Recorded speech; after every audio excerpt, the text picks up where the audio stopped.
During the summer holidays, 13-year-old Adam decided to spend his vacation at his grandfather's house in the countryside.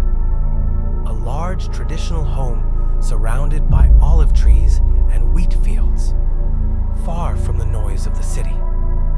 Adam loved this place, but what intrigued him the most was the old graveyard near the house.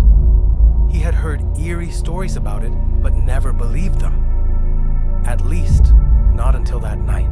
When Adam arrived, his grandfather welcomed him warmly. During dinner, his grandfather told him a story about the graveyard nearby. In a low voice, he said, "There's a secret in that graveyard, my boy. No one dares to go there at night. Those who enter may never return." But Adam wasn't convinced. He thought it was just an old man's tale to scare him. At midnight, Adam sneaked out of his room and met his cousin Yasin, who was the same age as him. He whispered, "Why don't we go check out the graveyard? Just a quick look and no one will notice." Yasin hesitated, but eventually agreed. Each boy grabbed a small flashlight and quietly made their way into the darkness. When they reached the graveyard, a strange chill ran down their spines. The tombstones were old, some cracked and forgotten. Suddenly, they heard footsteps behind them. They froze in place, then slowly turned around. But no one was there. Among the graves, Adam noticed a large stone with strange carvings. Yasin started digging with his hands, and suddenly his fingers hit something hard, a buried wooden chest. They carefully opened it and found gold coins and mysterious artifacts inside.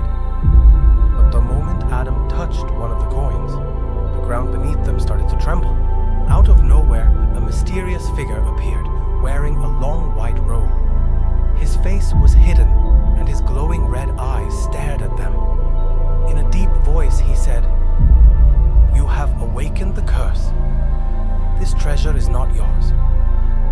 The boy stood frozen as the treasure began glowing with an eerie red light. Without thinking, the boys ran as fast as they could toward their grandfather's house, the ghost chasing after them. They felt cold wind wrapping around them and whispers echoing in the dark. When they finally reached the house, they slammed the door shut, panting. Their grandfather's voice was calm but serious. "You've made a terrible mistake."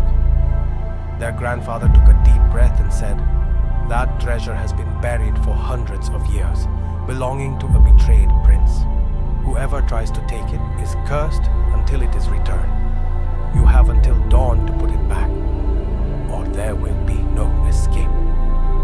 As the first rays of dawn appeared, the boys cautiously returned to the graveyard. They placed the chest back in its resting place, and the moment they did, the wind stopped, the whispers faded, and the guardian disappeared